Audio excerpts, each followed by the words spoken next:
Գյուրջան Կասկադ, հասանելի բնակարաններ 65 ամիս մարման ժամկետով։ Առանձնապես ոչ մի բան լրիվ համաձայն եմ պարոն Ղազարյանի ասածների հետ։ Նիկոլ Փաշինյանը առաջի օրից 2018 թվականին իշխանության գալուց իր թիրախում է ունեցել հայ առաքելական Սուրբ եկեղեցին,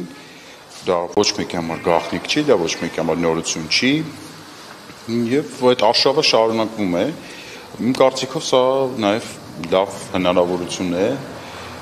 արագ համախմբվելու եկեղեցու օրհնությամբ, Հայրապետի օրհնությամբ համախմբվելու եւ impeachment-ի գործընթացը, որի միակ այսպես խոչընդոտը այս պահի դրությամբ ընդդիմության կողմից տեխնացուի բացակայությունն է եւ այս պահին տեխնացուի շուրջ բանակցություններ են ընթանում, այսինքն այս պահին չկա տեխնացու։ Այդ բանակցությունները դրական կառուցողական հուն կարող են մտնել, եթե եկեղեցական բարձրաստիճան եկեղեցական ինքս առաջարկել եմ Աշակ Սրբազանի տեխնացունա, անկեղծ իր հետ չխորհրդակցելով ուղղակի իմ սրտի ցանկությունն եմ բարձրաձայնել, բարձրաստիճան հոգեվորական առաջնորդի այս ամեն ինչը եւ հասցնենք իրավական լուծման։ Նաեւ ես լսեցի բանադրության մասին, խոսակցություններ էին գնում, ցավոք սրտի բանադրություն չի կարող լինել, որովհետև բանադրվում են միայն եկեղեցու ներսում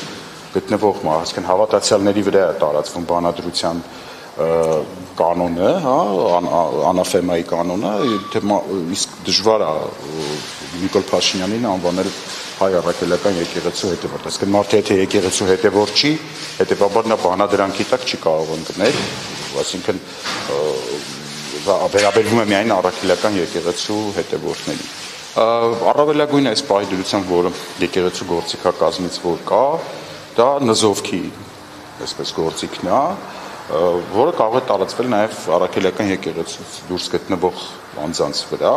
Դա իմ հիշելով շատ հազվադեպ է կիրառվել եկեղեցու պատմության մեջ, թե բանադրանքը, թե նզովքը, սակայն այս պահին մենք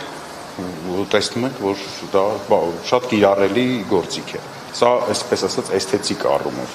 Իսկ ոչ էսթետիկ, կիրառական առումով, այսինքն չարիքից ազատվելու առումով, եկեղեցին կարող է իր բարձր դերակատարում ունենալ ընդդիմադիր այս պարակտված ոչ համախմբված իրավիճակին վերջ տալու մարդկանց, սովորական մարդկանց, մերպես մարդկանց սպասումներին ընդառաջ գնալու եւ այս անվստահության գործընթացը գլուխ բերելու գործում։ Իմ կարծիքով ամենալավ բանակցող կարող է լինել եկեղեցին, թեկուզ եթե նույնիսկ տեխնացություն չառաջադրվի եկեղեցու կողմից, ինչը շատ կցանկանայի որ լիներ, բայց գոնե բանակցային առումով շատ ավելի շահեկան դիրքեր կլինի, եթե այդ բանակցությունը ենթադրենք իր վրա վերցնի ամենահայաց կաթողիկոսը կամ եկեղեցու սրբազան հայրերից մեկը, այլ ոչ թե ես եւ Ղազարյանը։